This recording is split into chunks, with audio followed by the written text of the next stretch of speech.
नमस्कार, मैं हृदेश मिश्रा आप सभी का स्वागत करता हूं डिकोड एग्जाम के इस ऑनलाइन प्लेटफॉर्म पे। कैसे हैं आप सभी लोग? आई होप आप सभी लोग अच्छे होंगे और अपनी पढ़ाई को बहुत ही बेहतर ढंग से कर रहे होंगे। देखिए, ऐसा है कि आपकी आगामी जो प्रतिष्ठित परीक्षा है, बहुप्रतिष्ठित परीक्षा, जिसको हम लोग समीक्षा अधिकारी, सहायक समीक्षा अधिकारी अर्थात जो है आपका आरओ और एआरओ की परीक्षा कहते हैं, ये अभी आपके सामने सबसे बड़ी परीक्षाओं में से एक है। और इसके अलावा आपके सामने परीक्षाओं के अगर हम क्रम की बात करें तो अभी पीसीएस का एग्जाम ऑलरेडी आपका जो है लगा हुआ है अक्टूबर माह में। अगर इसके अलावा अगर आप अदर स्टेट पीसीएस का एग्जाम देते होंगे तो उसमें बीपीएससी 71 लगा हुआ है आपका, जिसके फॉर्म ऑलरेडी चल रहे हैं।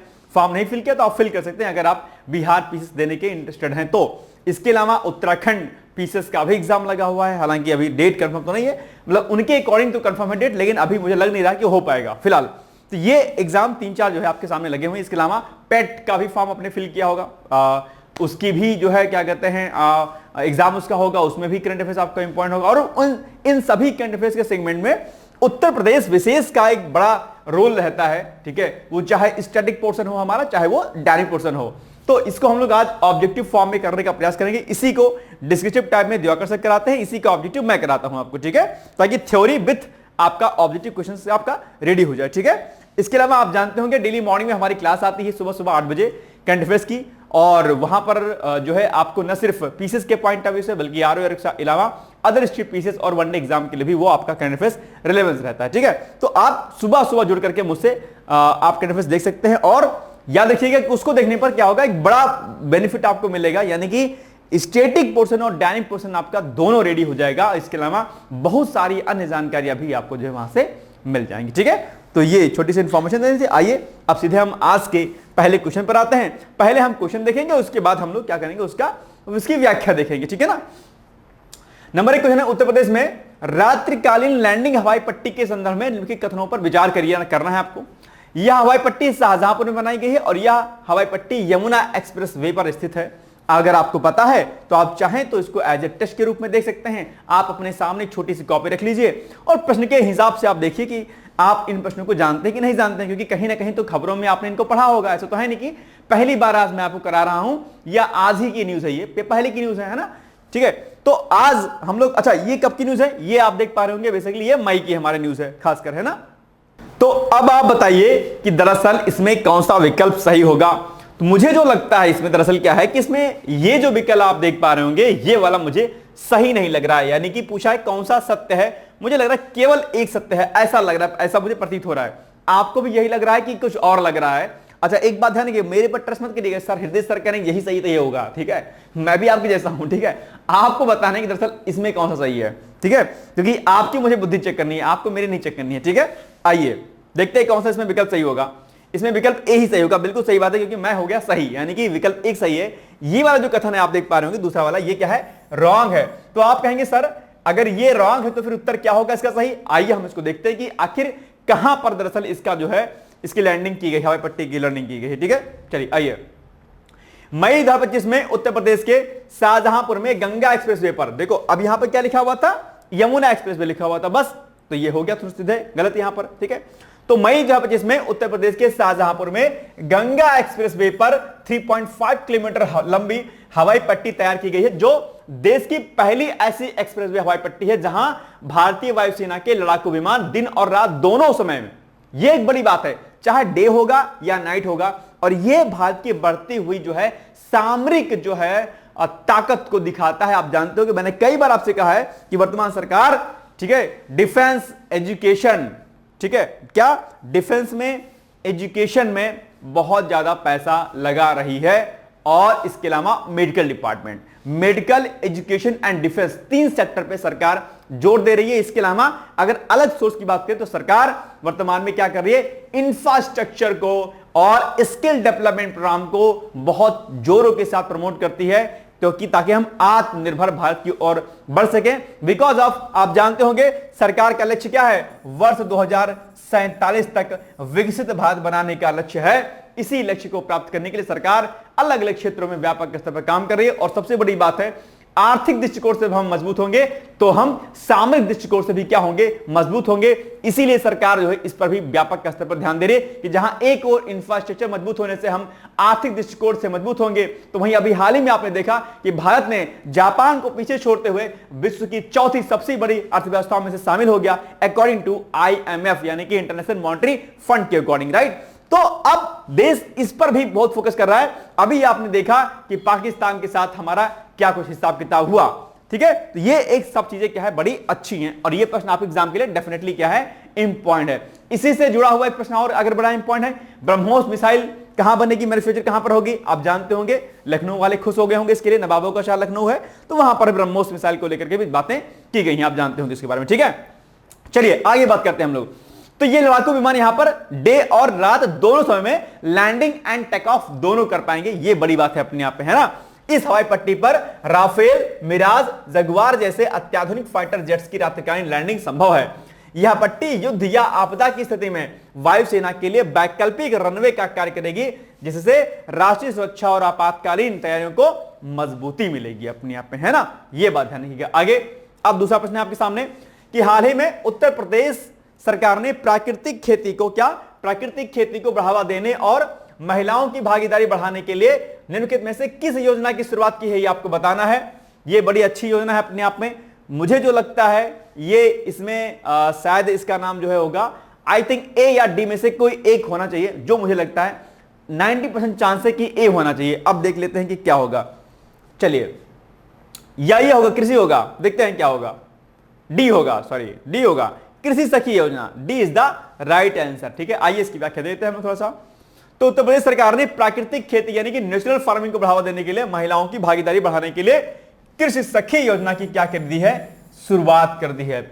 इस योजना के तहत महिलाओं को प्राकृतिक खेती की तकनीकों में प्रशिक्षित करना, गांव-गांव किसानों को जागरूक और प्रशिक्षित करने का जिम्मा दिया गया है। यानी कि पहले इन महिलाओं को प्रशिक्षित किया जाएगा, फिर ये महिलाएं जब ट्रेंड हो जाएंगी तो ये अलग अलग गांव में जाएंगी और लोगों को नेचुरल फार्मिंग के लिए अर्थात प्राकृतिक कृषि के लिए लोगों को प्रेरित करेंगी, उनको सिखाएंगे अपने आप में। इससे प्राकृतिक कृषि जो होगी वो क्या होगी, बढ़ेगी अपने आप में, है ना।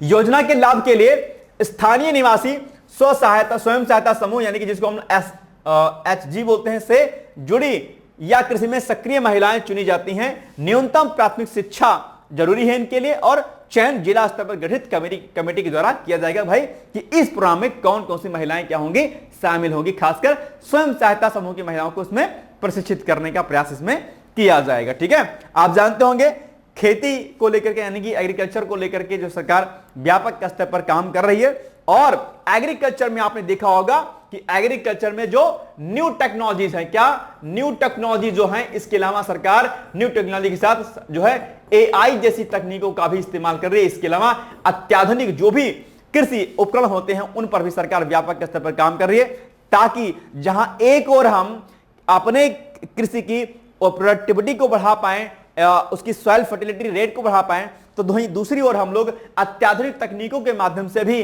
कृषि उत्पादकता को बढ़ाने का प्रयास कर सकें और इससे किसानों की आय दोगुनी होने में क्या होगी, सहायता मिलेगी, है ना। तो ये पॉइंट भी आपको ध्यान रखिएगा, यानी कि सरकार विज्ञान तकनीकी के साथ पारंपरिक तरीकों पर भी उतना ही फोकस कर रही है, ठीक है। चलिए आइए आगे बढ़ते हैं हम लोग।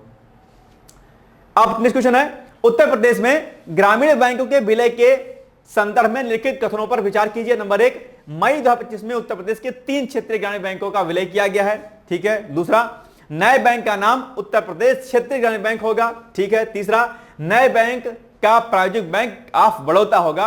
अब आपको बताना है कि उपरोक्त कथनों में कौन सा कथन सत्य है। जल्दी मुझे बताइए आपके अकॉर्डिंग क्या होगा इसका उत्तर। मेरे अकॉर्डिंग इसमें से जो है सही उत्तर की अगर मैं बात करूंगा तो मुझे लगता है कि एक वाला सही है और 3 वाला सही है। ये मुझे कुछ सही नहीं लग रहा है, मुझे लग रहा है इसका नाम होगा उत्तर प्रदेश ग्रामीण बैंक होगा। उत्तर प्रदेश क्षेत्रीय ग्रामीण बैंक मुझे नहीं लग रहा है, जहां तक मुझे ऐसा लग रहा है। आपकी नजर में इसका उत्तर क्या होगा, आप अपनी कॉपी में नोट करिए। अंत में जब सारे प्रश्न खत्म हो जाएंगे तो इसका उत्तर आप मुझे बता दीजिए क्या होगा इसका उत्तर, ठीक है। फिलहाल मुझे क्या लग रहा है, फिलहाल मुझे लग रहा है कि भैया 1 और 3 होना चाहिए। अब 1 और 3 क्या कहीं विकल्प में है, तो हाँ बिल्कुल है, बी है। अब देखते हैं कि क्या सही है या गलत है, ठीक है। चलिए चेक करते हैं।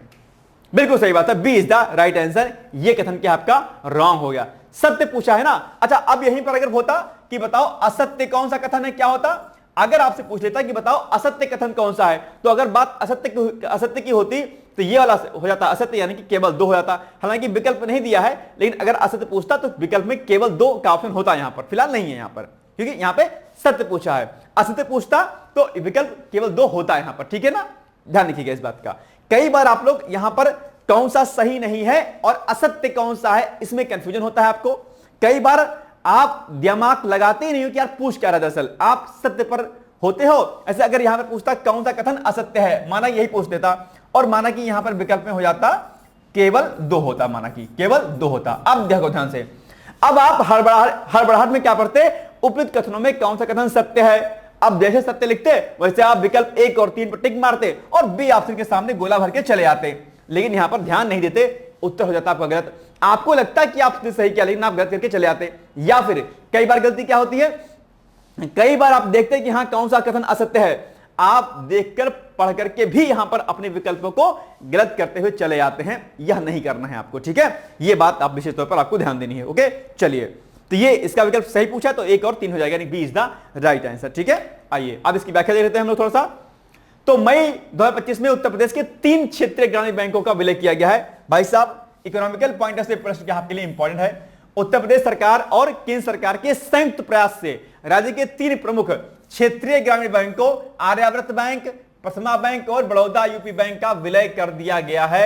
यह पॉइंट आपको क्या करना है, ध्यान रखना है, ठीक है। आर्यावर्त बैंक, प्रथमा बैंक और बड़ौदा यूपी बैंक का विलय कर दिया गया। इस विलय के बाद नया बैंक उत्तर प्रदेश ग्रामीण बैंक के नाम से जाना जाएगा, जबकि वहां पर विकल्प में दूसरे में क्या था, वहां लिखा था उत्तर प्रदेश क्षेत्रीय ग्रामीण बैंक। नहीं भाई साहब, उत्तर प्रदेश ग्रामीण बैंक के नाम से जाना जाएगा।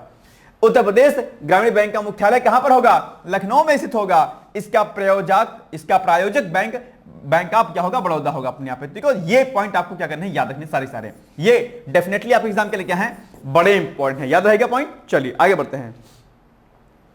उत्तर प्रदेश सरकार द्वारा किस प्रकार के नागरिकों के लिए विशेष राशन कार्ड अभियान शुरू किया गया है, किनके लिए शुरू किया गया है, दिव्यांग, एड्स, ट्रांसजेंडर या भारतीय प्रवासी, किसके लिए शुरू किया गया है।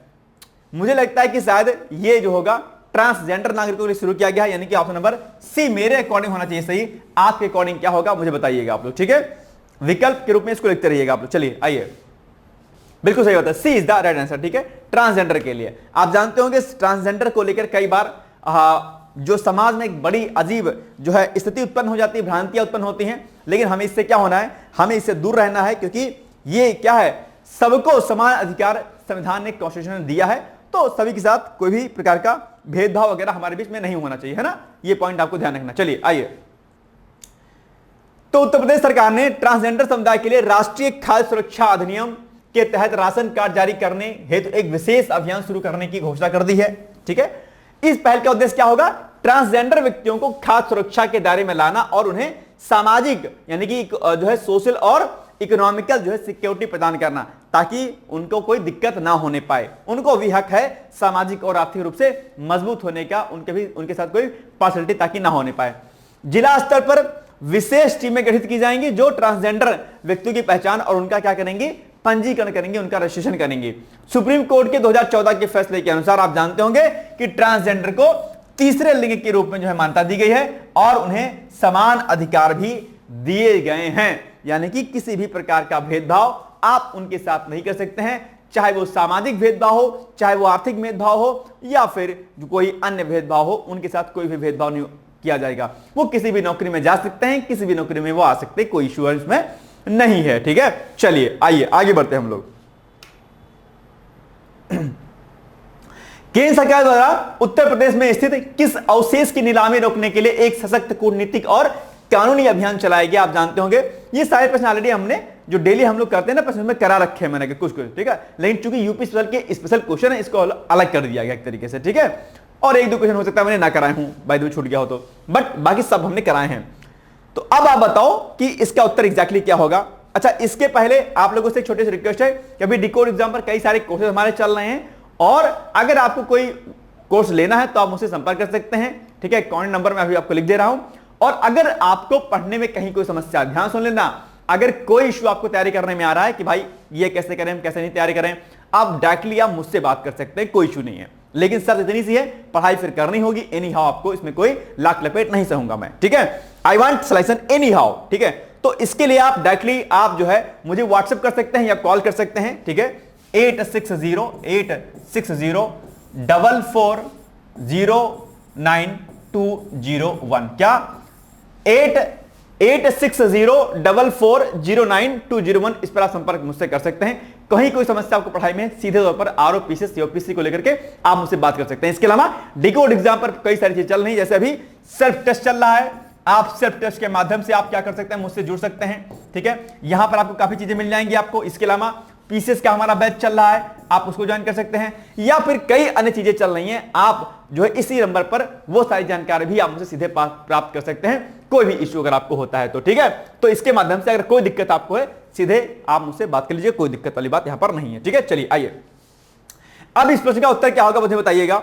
तो इस प्रश्न का उत्तर अगर आप देखेंगे तो पाएंगे कि इसका ऑप्शन बी वाला होगा सही, यानी कि B is the right option. इसके लिए सरकार ने व्यापक स्तर पर काम किया था। पेपर हवा जो अवशेष है, ये बौद्ध अवशेष है ना, क्या है, बौद्ध अवशेष है ना, क्या है, ये बौद्ध अवशेष है, ठीक है। ये बड़ा इंपॉर्टेंट है आपके एग्जाम के लिए, क्या ये बौद्ध अवशेष है, ठीक है।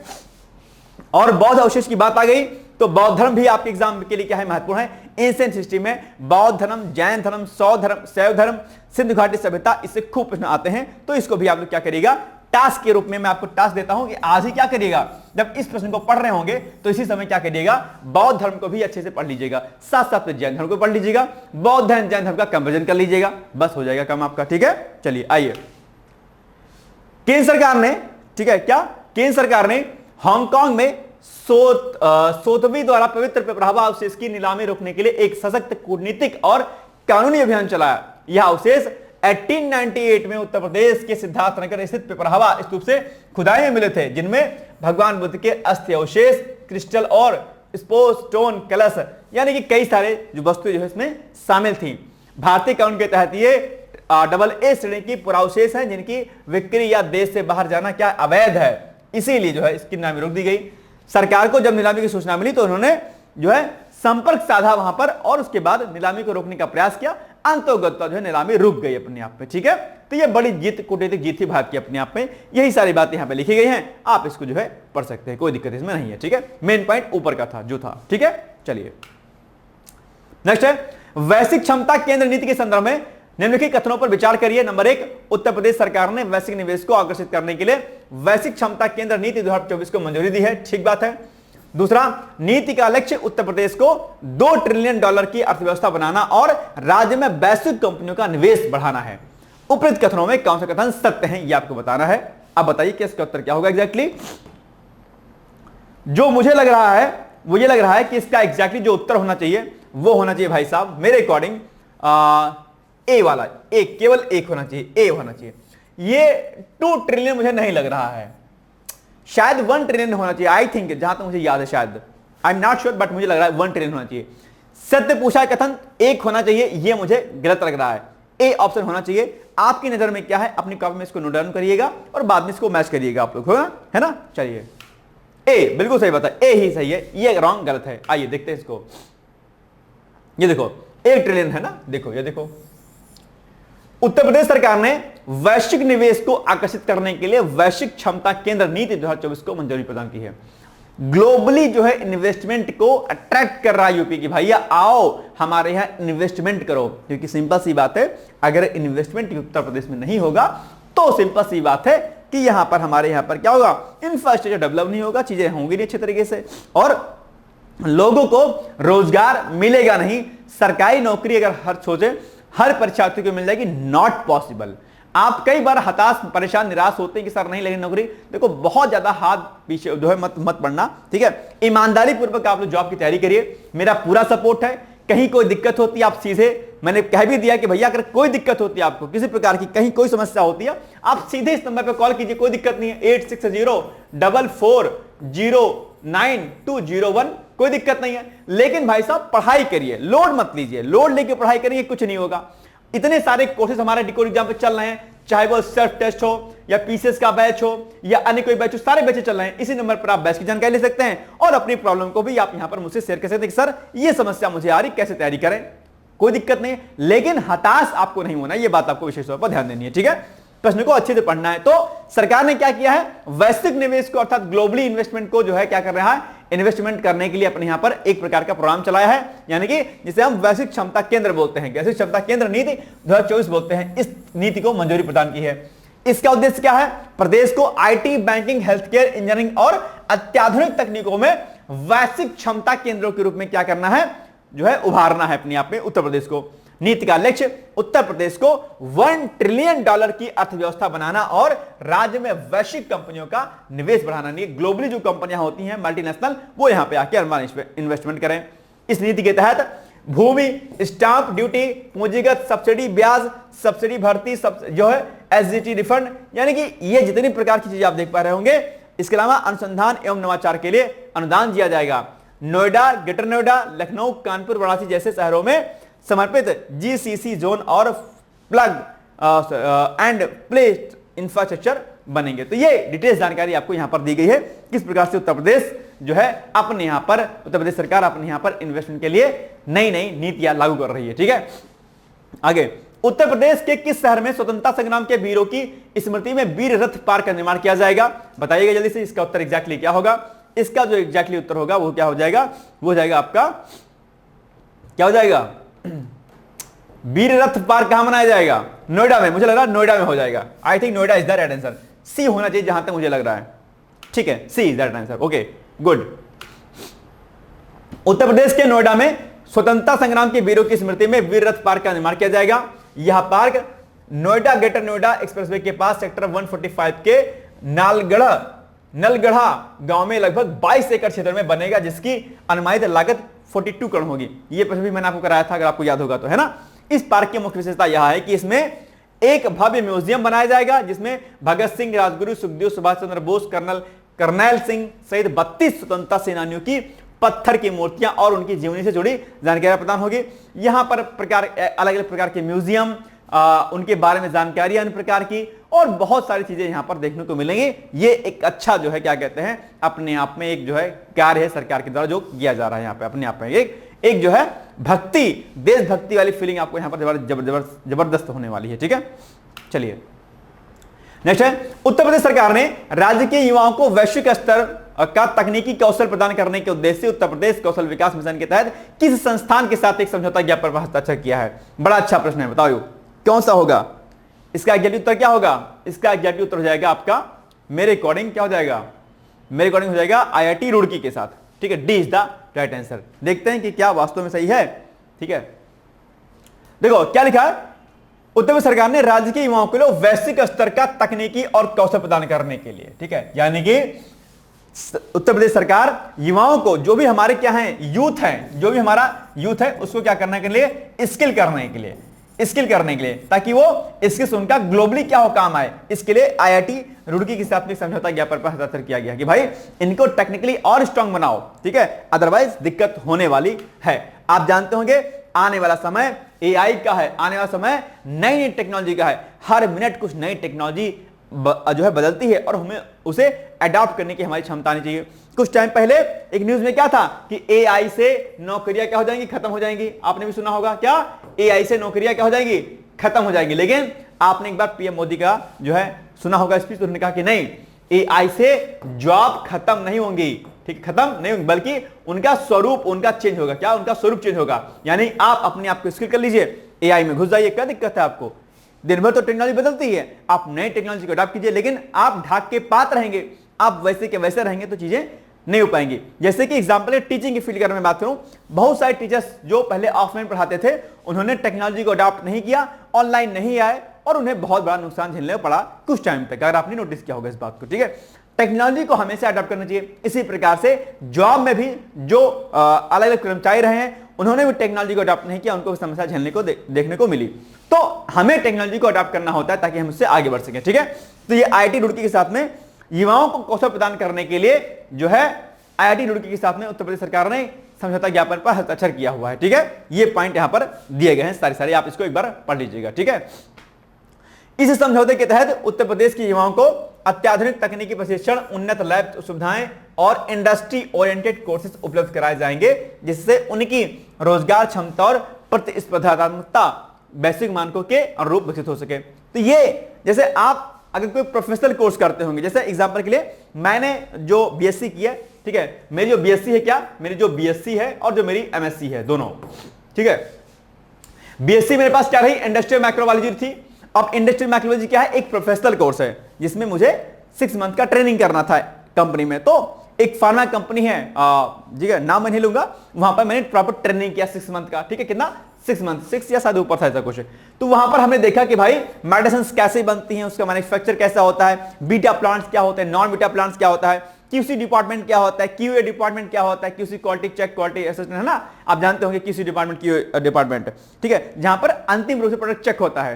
तो ये सारी चीजें मैंने देखी, कॉस्मेटिक कैसे बनती हैं फार्मा कंपनी में, उसका जो अल्टीमेटली जो प्रोडक्ट बन के आता है वो कैसे निकलता है, कैसे पैकेजिंग होती है उस मेडिसिन की, कैसे क्या केमिकल मिलाए जाते हैं, केमिकल फार्मूला कैसे बंद होता है, क्या क्या उनकी चीजें होती हैं, वो सब हमने पूरी कंपनी को विजिट करके देखा, सीखा। लैब में हमने किसी डिपार्टमेंट में हम थे, वहां पर हमने क्वालिटी चेक जिसको बोलते हैं, अल्टीमेटली क्वालिटी क्यूसी से प्रोडक्ट निकलता है, फिर अंतिम रूप से जो है वो होता है, पैक होता है। तो वो सारी चीजें हमने वहां पर देखी कि इस प्रकार से क्या कुछ काम होता है, बड़ी बड़ी मशीनें लगी हुई थी, बड़े बड़े काम हमने देखे किस प्रकार से लोग काम करते हैं, ठीक है, non technical team, technical team किस प्रकार से काम करती है, मेडिकल टीम किस प्रकार से काम करती है, वो सब चीजें हमने देखी।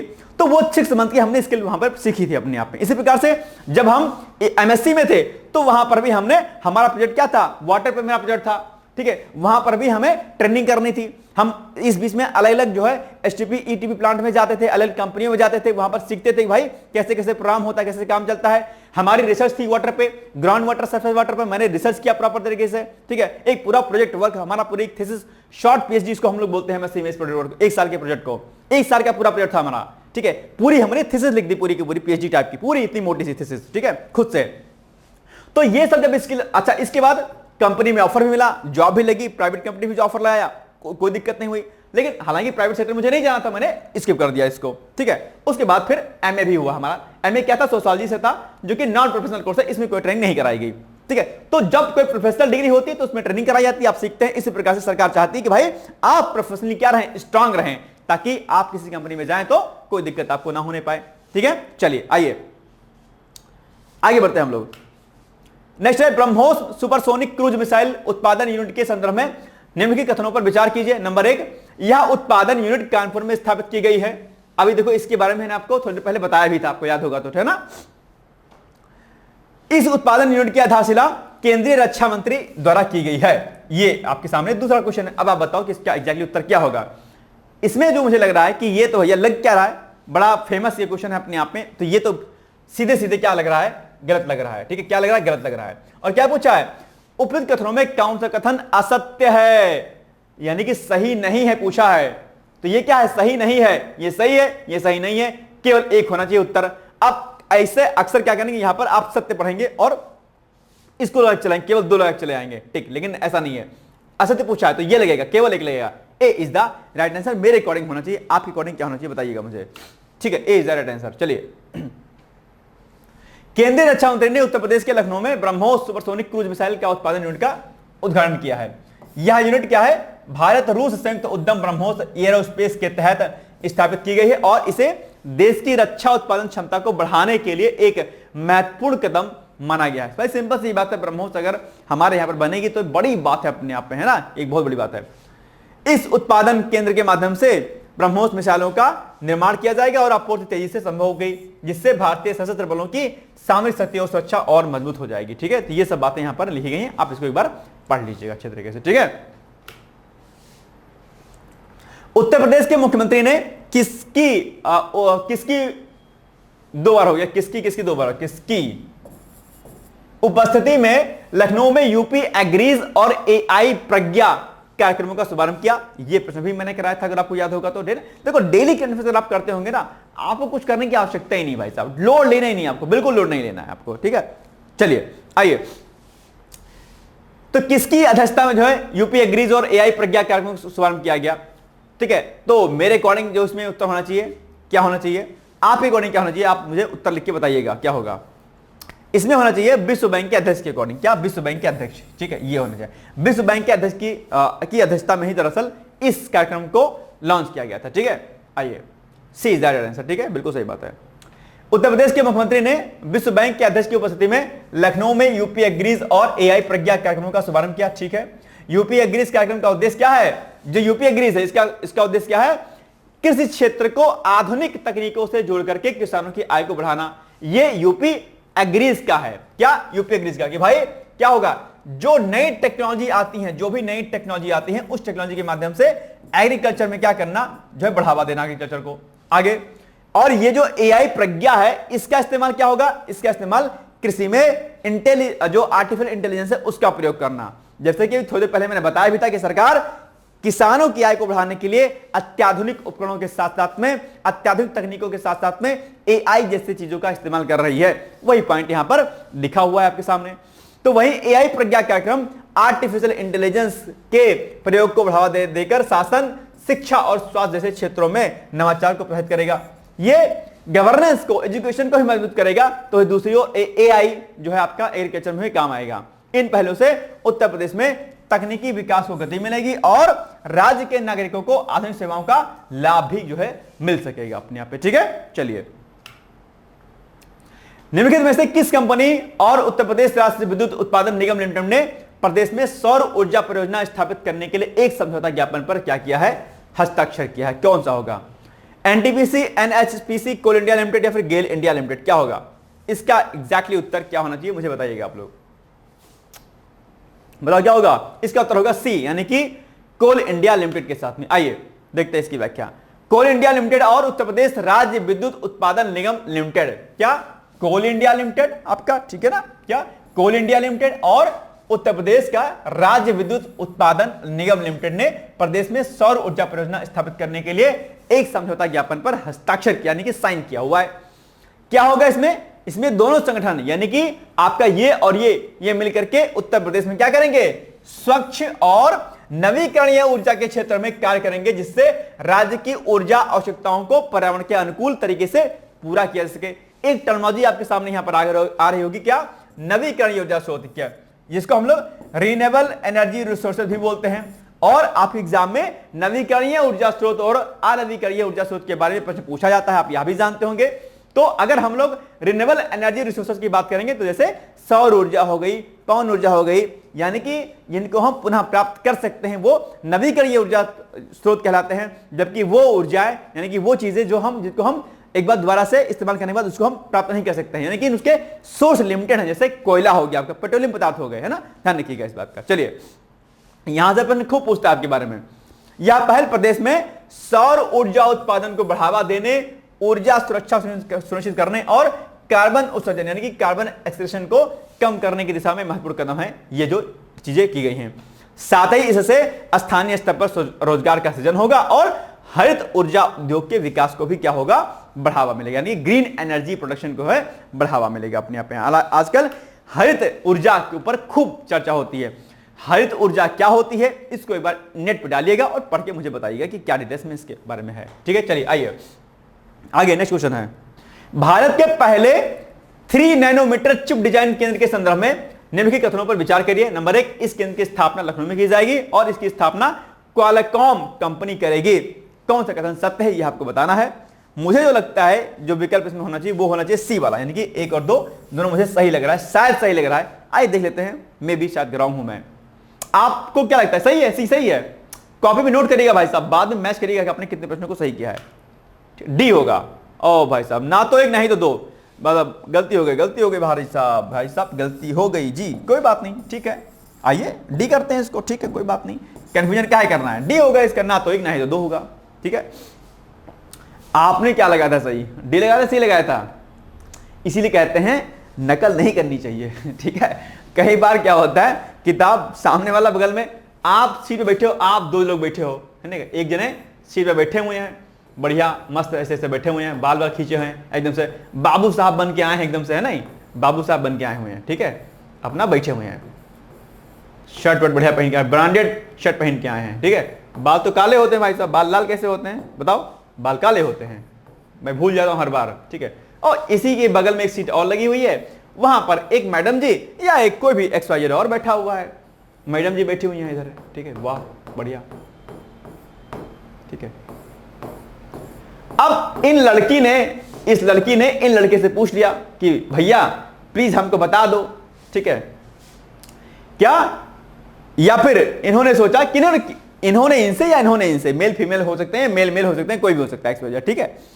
अब इन्होंने, इन मैडम ने इनसे पूछ लिया भैया हमको ई वाला प्रश्न बता दो, ऐसा नकल होता नहीं है, एग्जाम्पल के लिए बताता हूं, एकेडमिक में अगर आप हैं, ठीक है। तो इन्होंने इनसे पूछा कि भैया हमको इसका आंसर बता दो, इन्होंने भी कपड़े बड़े बढ़िया पहन रखे अच्छे तरीके से, ठीक है। अब ये गदगद हो गए, अरे भाई साहब मैडम ने प्रश्न पूछ लिया मुझसे, वाओ, ठीक है। ये खुश हो गए, ये किसी और जुगाड़ में लगे हुए हैं, टेंशन है इनको थी, लेकिन खुश हो गए यार, यार इन्होंने पूछ लिया। अब ये खुश हो गए, इन्होंने कहा ठीक है लो मैं कॉपी पन्ना पढ़ता हूं, तुम लो नोट कर लो सारा। भाई साहब अपना लिखना भूल गए, इन मैडम को बताने लगे, लो लो जी मैडम लिख लो, आप लिख लो, ठीक है। इनको खुश हो गया, मैं तो सब बता दूंगा। अब ये मैडम भी गदगद हो गई, यार लड़का तो खूब देर से लिखा जा रहा, लग रहा है इसको नॉलेज है। अब ये मैडम अपनी कॉपी लिखने लग गई, लेकिन हुआ क्या कि इन भाई साहब ने सारा मटिया मेट कर रखा था, सारा सारा। अब इनके चक्कर में इन्होंने भी सारा मटिया मेट कर रखा। ये इस बात से खुश है कि मैडम ने हमसे बात कर ली है, अब तो हम दिल खुश हो गए, दिल गार्डन गार्डन हो गया। ये इस बात से खुश है कि इन्होंने मुझे सही से बता दिया। दोनों एक दूसरे क्या हो रहे हैं, बेवकूफ बन रहे हैं एक तरीके से। इसलिए नकल नहीं करनी चाहिए, आपको अगर आता है तो करना चाहिए। लेकिन अब आपने मेरा सोचा होगा तो गलत कर दिया होगा, नहीं सोचना है ऐसा, ठीक है। यानी कि डी, इसमें दोनों विकल्प क्या है, गलत है, ठीक है। खैर फिलहाल ये दोनों अपने घर पे हैं, ये कहीं कुछ और काम कर रहे हैं और ये कहीं कुछ और काम कर रही है, ठीक है। चलिए आइए आगे मिलते हैं हम लोग। नंबर डी ऑप्शन, मई 2025 में। अच्छा अक्सर आपके साथ ये कंडीशन होती होगी एग्जामिनेशन हॉल में, है नहीं, ये होती होगी। कोई बगल में बैठा होगा, मैडम आपका एग्जाम कैसा हुआ, अच्छा आप एग्जाम की तैयारी करती हैं क्या, बस हो गया काम। मत पढ़िएगा इन सब चक्करों में भाई साहब। एक बार और एक इंपॉर्टेंट चीज मैंने पहले भी आपको समझाया था, आजकल एक बड़ा स्कैम चल रहा है, बहुत बड़ा स्कैम। वो स्कैम क्या है कि आजकल मोस्टली मेल के केस में मुझे सुनने में आया है, आल्सो फीमेल के केस में, मेल लोग अपने आप को बड़ा इमोशनली अटैचमेंट दिखाते हैं कि ये हो गया कंडीशन मेरे साथ में, ये हो गया वो हो गया, आई वांट मनी समथिंग, है ना, मुझे पैसा चाहिए। और फीमेल्स क्या करती हैं, थोड़ा भावुक होती हैं वो, और फ्रेंड के नाम पे, बॉयफ्रेंड के नाम पर खूब पैसा जो है, जो उनको घर से आता है, पापा जो उनको देते हैं, वो लोग अपने बॉयफ्रेंड या फ्रेंड पे खर्च कर देती हैं। गलती मत करना, ये स्कैम बहुत बड़ा चल रहा है, ये केस दोनों में चल रहा है। हालांकि जो मेरे कान तक खबरें आई हैं वो फीमेल के केस में ज्यादा है कि सर ऐसी कंडीशन आई है मेरे सामने, हालांकि दोनों इससे प्रताड़ित दोनों लोग हैं, ऐसा नहीं है। तो ये स्कैम का ध्यान रखिएगा आप लोग कि किसी के भावनाओं में आकर के अपने पैसे को मत उड़ाइएगा, खासकर तब जब पैसा आपके पिता देते हैं, बड़ी मेहनतों के साथ देते हैं ना, वो किस उम्मीदों के साथ आपको पैसा देते हैं आपको नहीं पता होगा, कितनी मेहनत से कमाते हैं। तो पैसा किसी और पर वेस्ट मत कीजिएगा। जो आपको प्यार करेगा, सम्मान करेगा, कभी पैसा वैसा नहीं मांगेगा आपसे, ठीक है, ध्यान दीजिएगा, वो खुद हैंडल कर लेगा चीजों को, ठीक है। आपकी अपनी खुद की इच्छा तो आप दे दीजिए, अलग बात है, ठीक है, लेकिन वो अपनी स्थिति को दयनीय दिखाए, उसके बिहाफ पे हेल्प करे मत करिएगा। हेल्प करना चाहिए, लेकिन इस ट्रैप से बचने का प्रयास कीजिएगा प्लीज। अगर आपको पूरा विश्वास है, वास्तव में आप उसकी स्थिति से रियली में अवगत हैं कि आपका पड़ोसी है बगल में, जानते हैं आप उसके व्यक्तिगत तौर पर जानते हैं कि उसकी स्थिति खराब है, तब आप निश्चित तौर पर हेल्प करिए। क्योंकि कहा भी गया कि किसी के काम जो आए उसे इंसान कहते हैं, पराया दर्द जो अपनाए उसे इंसान कहते हैं, कभी सुख है कभी दुख है, इसी का नाम जीवन है, और जो दुख में भी ना घबराए उसे इंसान कहते हैं ना। तो हेल्प करनी चाहिए, बट इस तरीके से नहीं करनी चाहिए जैसा मैंने आपको बताया, ठीक है। चलिए आइए, तो 2025 में भैया केंद्रीय इलेक्ट्रॉनिक्स और सूचना प्रौद्योगिकी मंत्री कौन है, अश्विनी वैष्णव जी हैं। इन्होंने उत्तर प्रदेश के नोएडा में भारत के पहले 3 नैनोमीटर चिप डिजाइन केंद्र का उद्घाटन किया है, ठीक है। पहले 3 नैनोमीटर चिप का डिजाइन, है ना। यह केंद्र जापान की रेनेसा इलेक्ट्रॉनिक्स द्वारा स्थापित किया गया है। यहां विश्व की सबसे उन्नत 3 nm चिप पूरी तरह भारत में डिजाइन की जाएगी, जिससे उच्च प्रदर्शन, कम ऊर्जा खपत और अधिक कंप्यूटिंग दक्षता संभव हो पाएगी। तो इस आधार पर देखेंगे तो आप पाएंगे कि दोनों विकल्प हमारे क्या थे, रॉन्ग थे। ये आप बात ध्यान रखिएगा, ठीक है। आप बाकी ये पॉइंट आप पढ़ लीजिएगा कि क्या इसमें लिखा हुआ है, इसकी पीडीएफ आपको प्रोवाइड करा दीजिएगा बाद में। चलिए आइए, नेक्स्ट है, एक जिला एक उत्पाद योजना के तहत जारी की गई नई सूचना के संदर्भ में निम्नलिखित कथनों में कौन सा विकल्प इसमें सही है, ये आपको बताना है। आप जानते हो कि सरकार ने 1 डिस्ट्रिक्ट 1 प्रोडक्ट, क्या 1 डिस्ट्रिक्ट आप जानते होंगे, 1 डिस्ट्रिक्ट, ठीक है, और 1 प्रोडक्ट, ठीक है, 1 प्रोडक्ट, 1 डिस्ट्रिक्ट 1 प्रोडक्ट, ठीक है।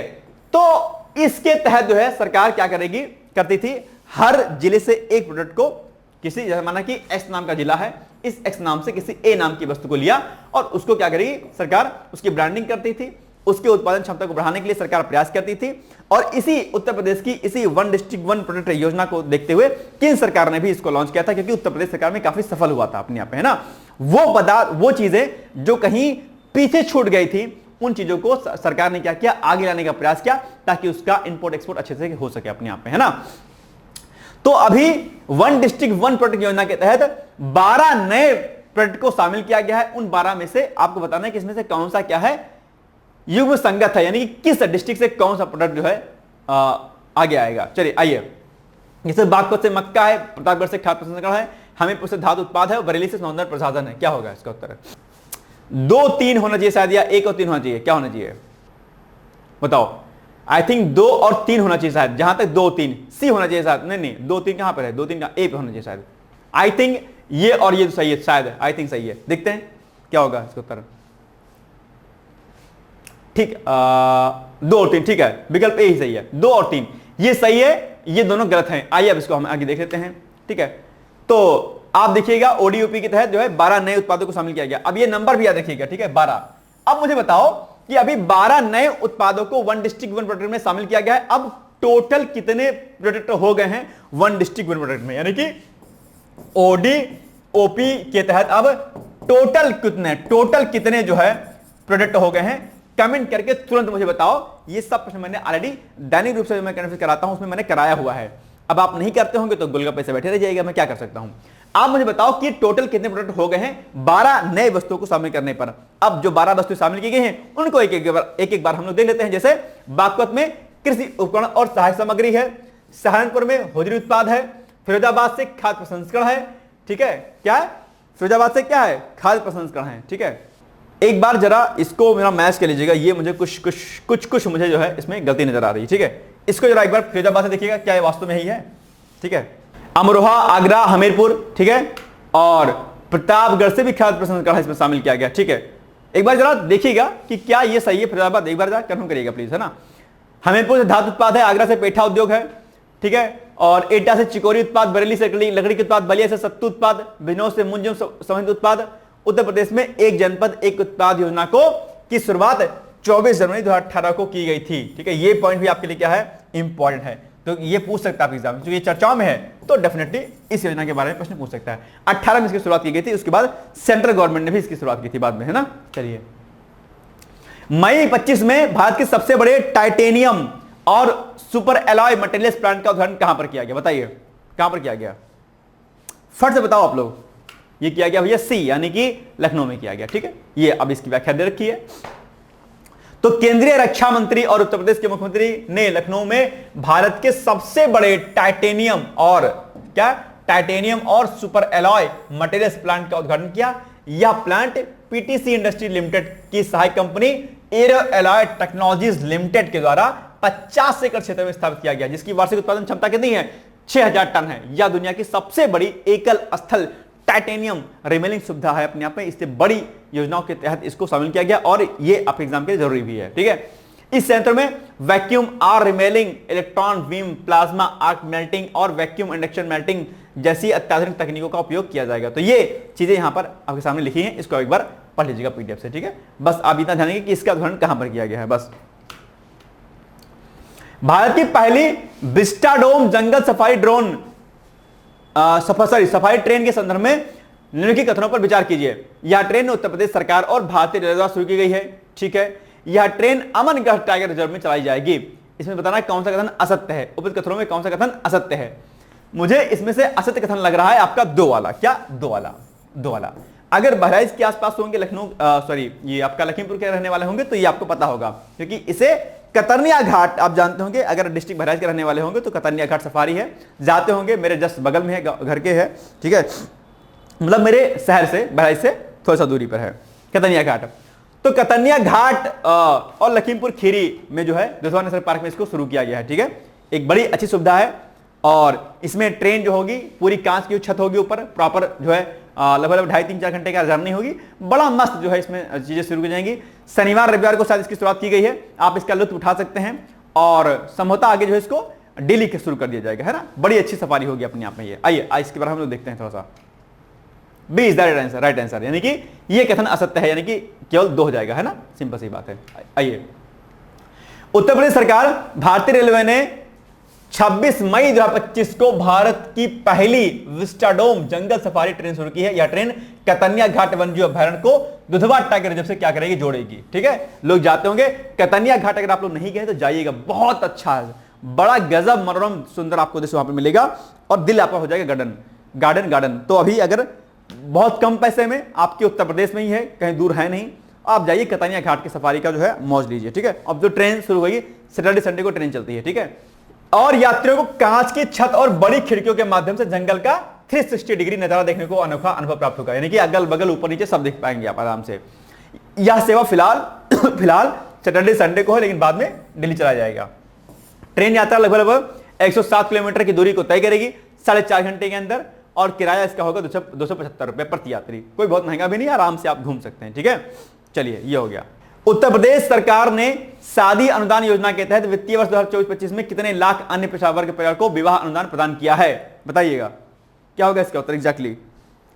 इसका एग्जैक्टली उत्तर क्या होगा, तुरंत बताइए मुझे आंसर इसका क्या होगा। चलिए, उत्तर प्रदेश सरकार ने शादी अनुदान योजना के तहत वित्तीय वर्ष 2024-25 में 1 लाख अन्य पिछड़ा वर्ग परिवार को विवाह अनुदान प्रदान किया है, ठीक है, 1 लाख रुपए। यह योजना गरीब और कमजोर ओबीसी परिवारों की बेटियों की शादी के लिए आर्थिक सहायता देने के उद्देश्य से चलाई जाती है, जिसमें पात्र परिवारों को जो है 20,000 की अनुदान राशि सीधे बैंक खाते में इनको दी जाती है। तो ये पॉइंट में आपको क्या करना है, तो ये जो है चीजें आपको क्या करनी है, पढ़नी समझनी है। और ये एक अच्छी जो है योजना है, आप जानते होंगे। शादी एक बड़ा मामला जो है होता है आजकल, विवाह में दहेज बहुत लोग लेते हैं ना, ये एक खराब चीज है। सामूहिक ब्याह जो है आजकल सरकार कराती है, बड़े बड़े संगठन भी कराते हैं ताकि कोई समस्या ना आने पाए। लोग लड़की के जन्म होने पर ही क्या करते हैं, दुखी हो जाते हैं। बड़े अच्छे संभ्रांत जो संभ्रांत फैमिली है, जो बड़ी फैमिली है, उनके यहां पर भी अगर बेटी उत्पन्न होती है, मतलब बेटी जन्म लेती है, तो उनके मन में कहीं ना कहीं एक आस जो है जो होती है ना लड़कों वाली, वो मतलब अजीब होती है। और सबसे बड़ी बात मैंने देखी है कि जो महिलाएं होती हैं, महिलाएं खुद बेटियों के जन्म लेने पर दुखी हो जाती हैं। ये मेरा एक बहुत नजदीक से मैंने कई जगहों पर इसको देखा है। महिलाएं खुद दुखी हो जाती हैं कि उनके घर में बेटी हुई है, पुरुष की तो बात ही छोड़ दीजिए, महिलाएं खुद दुखी हो जाती हैं। ये एक खराब जो चीज है। लड़कियां जो है अपने आप में जन्मात्री होती हैं, हमारे जीवन का आधार है। अगर ये नहीं होंगी तो अस्तित्व नहीं है जीवन का कुछ भी, ठीक है। ये धरा बचेगी नहीं अपने आप में। और उसके बाद आफ्टर जो है कुछ ईयर बाद जो दहेज, जिसको हम डाउरी बोलते हैं हिंदी इंग्लिश, ठीक है, ये दहेज जो एक जो कॉन्सेप्ट चल रहा है, ये बड़ा खराब है, ठीक है। दहेज नहीं लेना चाहिए। किसी की घर की बेटी आपके अगर घर आंगन में आ रही है तो वो उसके सम्मान की बात है अपने आप में, वही सबसे बड़ा दहेज है, वही सबसे बड़ा जो है अपने आप में धन है। अपने आप में स्त्री ही अपने आप में सबसे बड़ा धन मानी जाती है, ठीक है। तो दहेज ना लेना चाहिए और ना देना चाहिए। हालांकि कई कंडीशन में देना पड़ जाता है, आप लोग भी जानते हो, लेकिन इसके बाद भी नहीं देना चाहिए, है ना। अपनी बेटियों को मजबूत बनाओ, सशक्त बनाओ, जॉब करेंगी, नौकरी करेंगे, पढ़े लिखे रहेंगे, कौन लेकर दहेज, कोई नहीं मांगता भाई, ठीक है। और उसके बाद भी कोई मांगे, ऐसे पीसेस बन जाते हैं, आइस बन जाते हैं, तो लोग करोड़ों में भाई साहब दहेज चलता है, बताइए, करोड़ों में दहेज चलता है। बताइए कि आप बड़े अधिकारी बन गए, लोग करोड़ रुपए दहेज लेते हैं, कई करोड़ लेते हैं, बताइए, ये हाल है, ठीक है। 40, 45, 50 लाख तो बड़ा कॉमन है। एक पीसेस अधिकारी, छोटा पीसेस अधिकारी बन जाओगे ना, 50 लाख 60 लाख से कम कोई लेता नहीं है। ये खराब बात है, स्थिति है ना। ये पढ़ते हम लोग इथिक्स हैं पीसेस में, लेकिन नैतिकताएं सारी डाउन हो जाती है हमारी, नहीं करना चाहिए ऐसा, है ना। चलिए, तो दहेज ना लेना ना देना, ओके। चलिए आइए, उत्तर प्रदेश वन एवं वन्यजीव विभाग ने किस नाम से एक नई इको टूरिज्म पहल की शुरुआत की है, बताइएगा।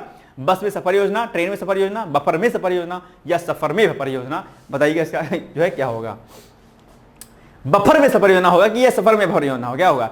दो में से कोई एक हो सकता है, सी या डी में से कोई एक है, बट सी है ना।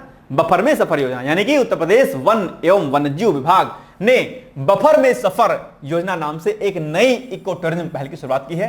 क्या है इसका उद्देश्य? उसका उद्देश्य है वन्यजीव अभयारण्यों यानी कि वाइल्ड लाइफ सेंचुरीज और नेशनल पार्कों के आसपास के बफर जोन में पर्यटन को बढ़ावा देना। यानी कि अगर ये कोई जो है एरिया है, इसका आसपास का जो बफर जोन होता है, इसमें जो है इको टूरिज्म को बढ़ावा देना अपने आप में, है ना, जिससे स्थानीय समुदायों को आर्थिक लाभ मिले और वन संरक्षण में सहयोग मिले। भाई सिंपल सी बात है, इसके आसपास जो लोग रहे होंगे इनको रोजगार मिलेगा और यहां पर पर्यावरण संरक्षण भी होगा। इसके तहत पर्यटकों को प्राकृतिक वातावरण का अनुभव कराने के लिए सुरक्षित और पर्यावरण अनुकूल पर्यटन गतिविधियों को आयोजित की जाएंगे, जैसे जंगल सफारी हो गया, आपका पक्षी दर्शन हो गया और सांस्कृतिक कार्यक्रम आदि इसमें आयोजित किए जाएंगे। तो ये एक अच्छी योजना है। इससे न सिर्फ पर्यावरण का संरक्षण होगा बल्कि इससे इको टूरिज्म को बढ़ावा मिलेगा और जो है एक बड़ी आय के रूप में जो है सरकार को फायदा मिलेगा। ठीक है, चलिए, उत्तर प्रदेश में अंतरराष्ट्रीय फिल्म सिटी परियोजना निम्नलिखित में से किस एक्सप्रेस वे के किनारे स्थापित की जाएगी, बताइएगा। Yamuna express way, Ganga express way, Purvanchal express way या फिर बुंदेलखंड एक्सप्रेस वे, बताइएगा इसका एग्जैक्टली उत्तर क्या होगा। बताइए इसका उत्तर क्या होगा आप लोग। आई थिंक यमुना एक्सप्रेस होगा क्या, ये होगा क्या, या गंगा एक्सप्रेस होगा, बताओ क्या होगा। ए होगा, बिल्कुल सही बात है, यमुना एक्सप्रेस होगा। उत्तर प्रदेश के मुख्यमंत्री ने अंतरराष्ट्रीय फिल्म सिटी परियोजना के का जो है लेआउट यमुना एक्सप्रेसवे औद्योगिक विकास प्राधिकरण को सौंप दिया है। इस परियोजना का यह परियोजना यमुना एक्सप्रेस के किनारे विकसित की जाएगी। ठीक है, यह पॉइंट आपको क्या करना, ध्यान रखना है। और इसका उद्देश्य प्रदेश को फिल्म एवं मनोरंजन उद्योग का प्रमुख क्या करना है, केंद्र बनाना है। फिल्म सिटी में उच्च गुणवत्ता वाले स्टूडियो होंगे, पोस्ट प्रोडक्शन सुविधाएं होंगी, आवासीय और वाणिज्यिक क्षेत्र, साथ ही पर्यटन और मनोरंजन के आधुनिक इंफ्रास्ट्रक्चर विकसित किया जाएगा। ठीक है, तो ये एक अच्छी जो है क्या है बात है। इससे फिल्म उद्योग को बढ़ावा मिलेगा और स्थानीय अर्थव्यवस्था को मजबूती मिलेगी और उत्तर प्रदेश विकास की राह पर और आगे बढ़ेगा, है ना। चलिए, केंद्रीय मंत्रिमंडल ने उत्तर प्रदेश की किस स्थान पर 3700 करोड़ रुपए की लागत से डिस्प्ले ड्राइवर चिप निर्माण इकाई स्थापित करने की मंजूरी दे दी है। तो ये इसका उत्तर मुझे जहां तक याद है वो होगा जेवर, यानी कि D is the right answer. ठीक, चलिए, केंद्रीय मंत्रिमंडल ने उत्तर प्रदेश के जेवर में 3700 करोड़ रुपए की लागत से डिस्प्ले ड्राइवर चिप निर्माण इकाई की स्थापित करने की घोषणा कर दी है।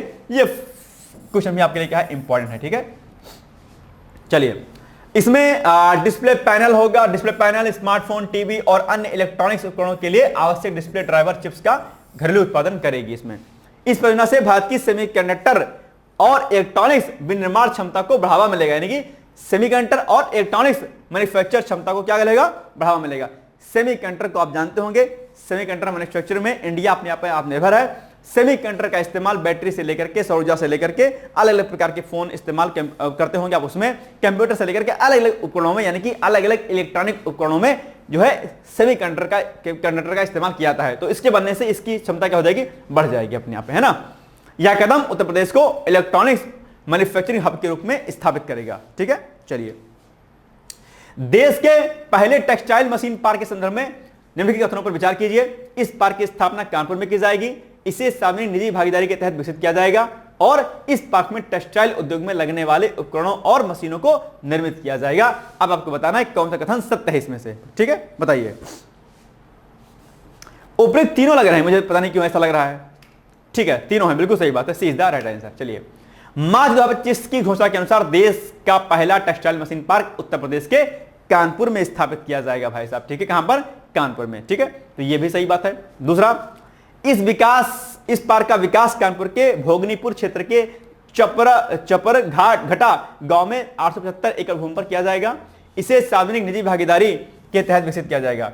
इस पार्क में टेक्सटाइल उद्योग से लगने वाले उपकरणों और मशीनों को निर्मित किया जाएगा। तो ये सब बातें जो है इसमें चीजों को दिखाई दे रही होंगी और इससे मेक इन इंडिया कार्यक्रम को क्या होगा, इसका फायदा मिलेगा। ठीक है, चलिए, हाल ही में कौन सा राज्य एग्री वोल्टेइक प्रोजेक्ट को अपनाने वाला देश का पहला राज्य बन गया है? मध्य प्रदेश, उत्तराखंड, उत्तर प्रदेश या फिर महाराष्ट्र? ये आई थिंक उत्तर प्रदेश होना चाहिए, सी इज द राइट आंसर होना चाहिए। ठीक है, ये होगा आपके तहत जो है ये सी इज द। इसमें क्या होगा, इसमें बेसिकली होगा कि जो हमारे वो होते हैं ना, खेत होते हैं, इसमें दो चीजें की जाएंगी। जैसे खेत है आपका ये, ठीक है, ये खेत है आपका।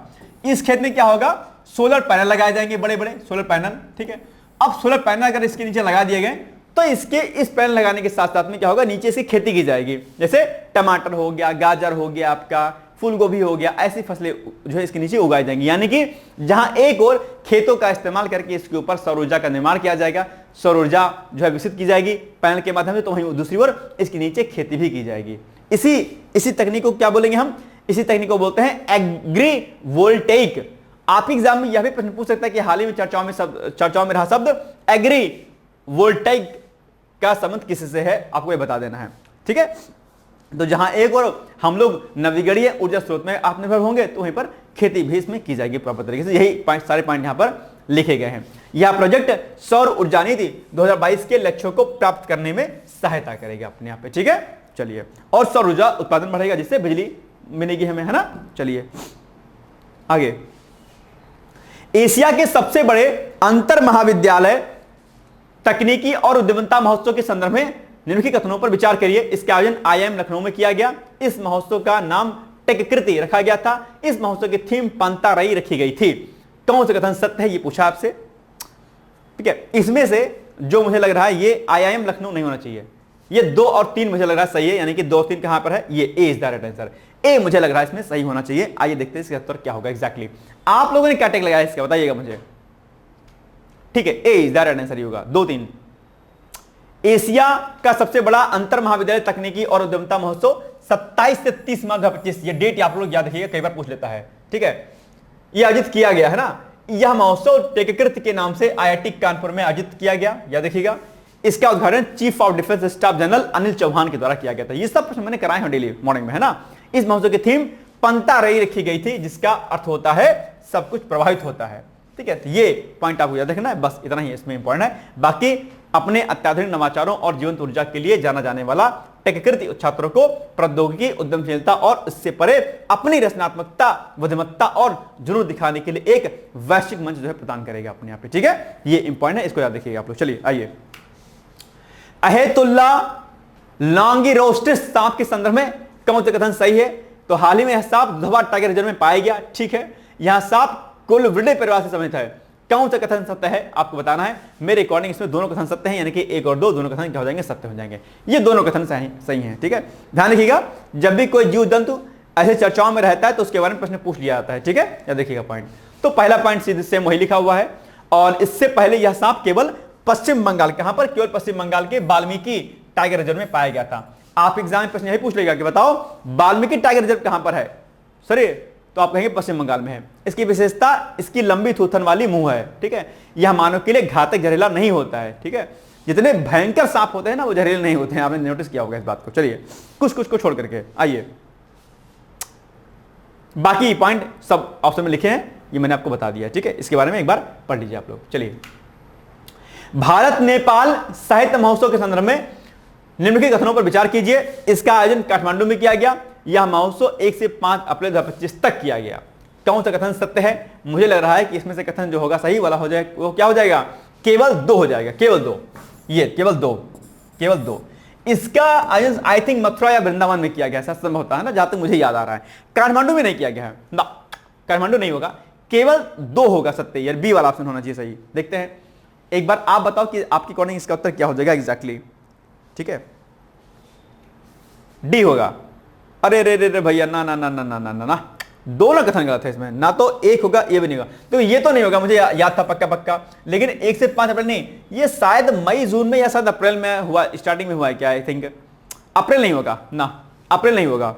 डी मंथ क्या है एग्जैक्टली मुझे ध्यान नहीं आ रहा। खैर आइए देख लेते हैं, इसको पहले हटाइए, फट से कट करिए इसको। नहीं, ना तो 1 ना तो 2, दोनों कथन गलत है, रॉन्ग। ये भी गलत है, ये भी गलत है। सही क्या है आइए देखते हैं। भारत नेपाल साहित्य महोत्सव का आयोजन 21 से 23 मार्च 2025 तक वृंदावन में किया गया। हाँ देखा, ठीक है, वृंदावन सही हो जाएगा। कब से कब किया गया, मार्च में किया गया। देखो 21 से मार्च में किया गया, अप्रैल में नहीं है ना, बस दोनों कथन क्या हो गया, गलत हो गया। इसका आयोजन उत्तर प्रदेश वृद्ध तीर्थ विकास परिषद की सहयोगी संस्था गीता सुसंस्थान तथा क्रांतिधरा साहित्य अकादमी मेरठ के द्वारा किया गया। या देखिएगा, इस आयोजन से भारत और नेपाल के मध्य सांस्कृतिक सहयोग को बढ़ावा मिलेगा, है ना। बलिया के संदर्भ में लिखे कथनों पर विचार कीजिए। यह प्रदेश का सबसे पूर्वी जिला है, ठीक बात है। बलिया के सागर पल्ली गांव में कच्चे तेल की खोज की गई है, ठीक है।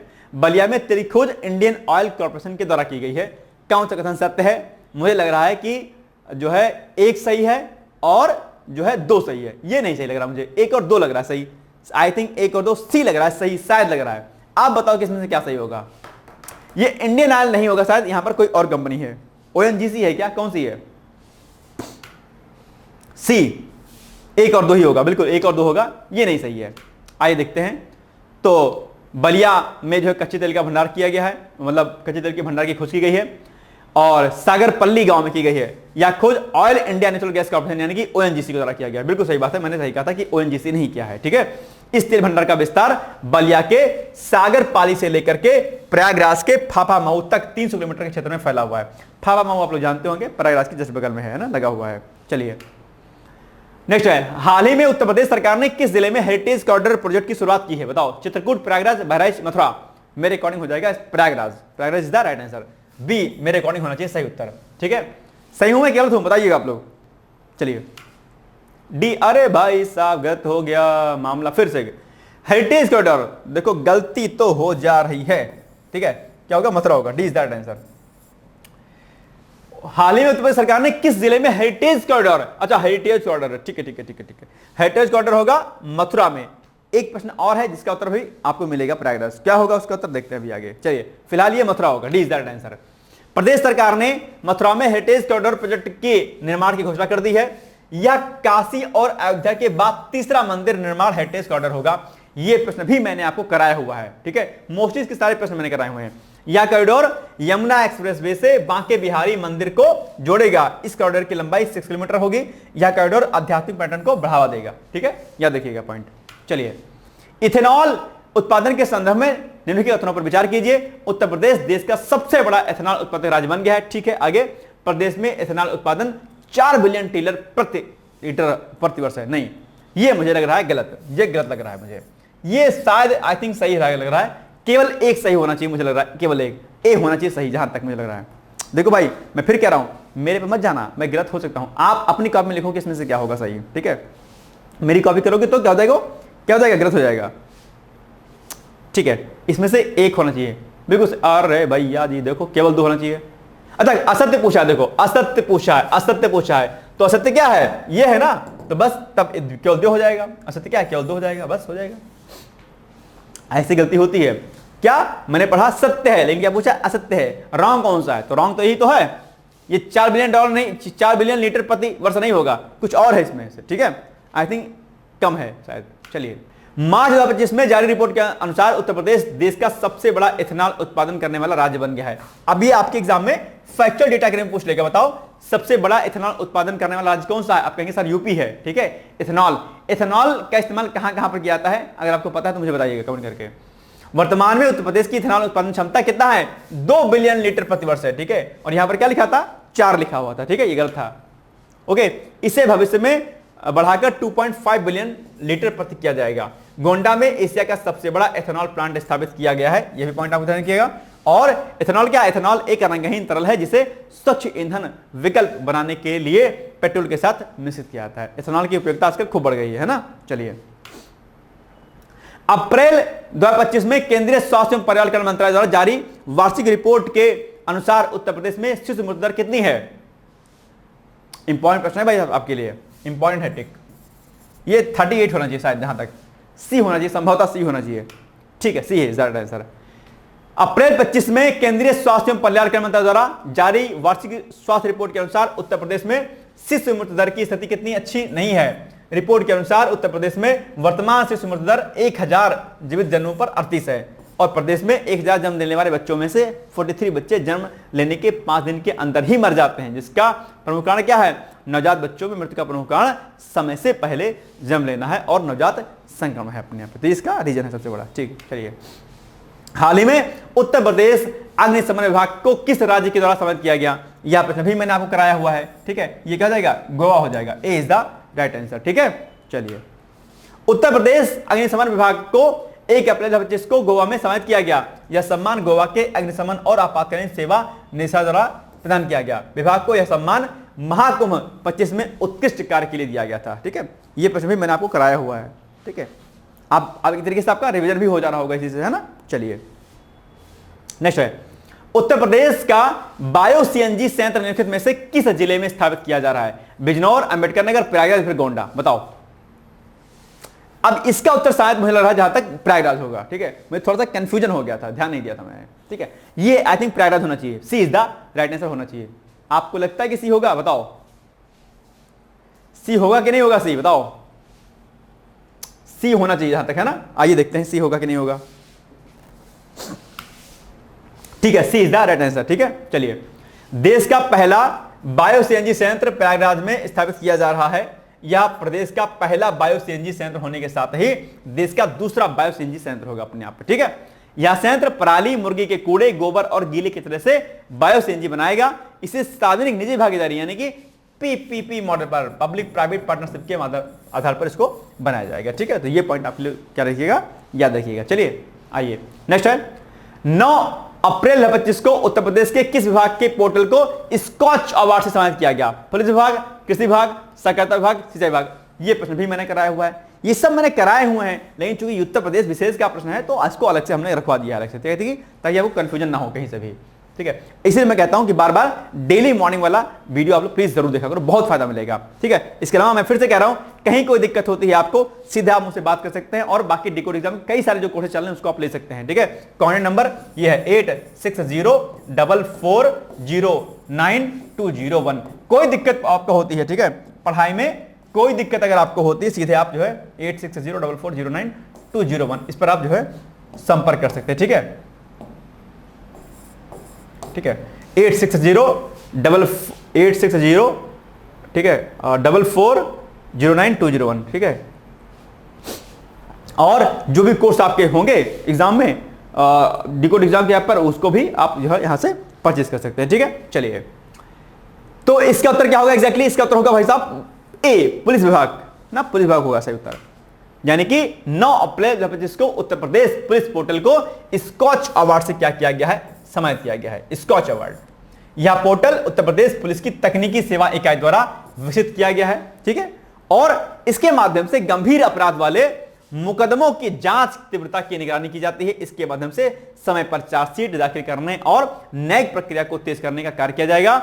इसके माध्यम से 85,000 अपराधियों को दोष सिद्ध किया गया है। आप जानते हो कि इस एप्लीकेशन के माध्यम से एक तरीके से जो शुरू किया गया काम, ये पोर्टल शुरू किया गया, इसमें आप अपनी प्रॉपर एफआईआर की रिपोर्ट, आपका काम कहां तक पहुंचा है उसकी जांच, ये सब चीजें आप जो है इस पोर्टल के माध्यम से प्राप्त कर सकते हैं। तो ये ट्रांसपेरेंसी को बढ़ाने के लिए दरअसल क्या है, एक बड़ी अपने आप क्या है, एक योजना है। आप जानते होंगे अगर गवर्नेंस का कॉन्सेप्ट अगर लाना है, ठीक है, एक कॉन्सेप्ट सुनते होंगे क्या, गवर्नेंस का, सुशासन का, क्या गवर्नेंस का, गवर्नेंस, ठीक है, गवर्नेंस, गवर्नेंस यानी कि इसको हम लोग क्या बोलते हैं, सुशासन बोलते हैं, सुशासन। ये कैसे आएगा सुशासन? ये सुशासन आएगा किससे, कैसे? पारदर्शिता, जवाबदेहिता, जवाबदेहिता और पारदर्शिता से। किससे? पारदर्शिता से। यानी कि अगर अकाउंटेबिलिटी, क्या अकाउंटेबिलिटी और ट्रांसपेरेंसी अगर है तो क्या होगा, आपका गुड गवर्नेंस आएगा। तो इसी के लिए अगर यहां पर आप देखेंगे, अगर इस पोर्टल जैसे चीजों का इस्तेमाल किया जाएगा तो निश्चित तौर पर पारदर्शिता आएगी और शासन प्रशासन पर जो है लोगों का विश्वास मजबूत होगा अपने आप पे, ठीक है। तो एक अच्छी पहल अपने आप पे इस पोर्टल के माध्यम से पुलिस विभाग की जो है कही जाएगी, भाई तारीफ की जाएगी। तो ये आज का हमारा इंपॉर्टेंट वीडियो लेक्चर था। बाकी कोई दिक्कत होती, कोई समस्या होती, सीधे आप मुझसे संपर्क कर सकते हैं। डिकोड एग्जाम के बहुत सारे कोर्सेज में आप जुड़ सकते हैं।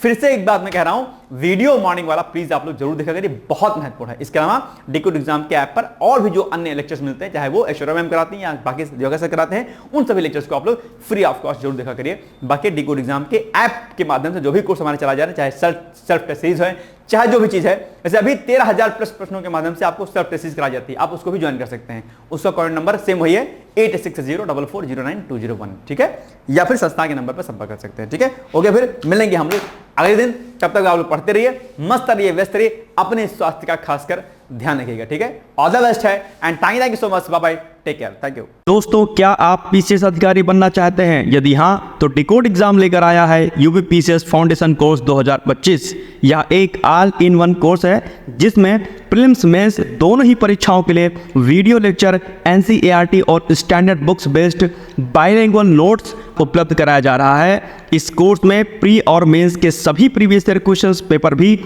वीडियो लेक्चर के माध्यम से कोर्स में सम्मिलित होंगे। साथ ही साथ में कोर्स का कंटेंट गुणवत्तापूर्ण होने के साथ ही साथ एग्जाम ओरिएंटेड है, जिससे कोर्स लेने वाले स्टूडेंट्स को कोई भी बाहरी पुस्तक या नोट्स पढ़ने की आवश्यकता न पड़े। इस कोर्स में प्रीलिम्स और मेंस के टेस्ट सीरीज तथा आंसर राइटिंग प्रोग्राम भी शामिल है, जिसके साथ ही साथ टेलीग्राम ग्रुप में रेगुलर टॉपिक वाइज टेस्ट कराए जाएंगे। इसके साथ ही सीसेट, निबंध तथा सामान्य हिंदी की अतिरिक्त कक्षाएं भी चलाई जाएंगी तथा हमारे कोर्स से परीक्षा में सफल होकर इंटरव्यू देने वाले विद्यार्थियों को इंटरव्यू की भी तैयारी कराई जाएगी और अंतिम परिणाम कुछ भी हो, पूरी फीस उन्हें रिवार्ड के स्वरूप जो है वापस कर दी जाएगी तथा अगले बैच में उन्हें निःशुल्क प्रवेश प्रदान किया जाएगा।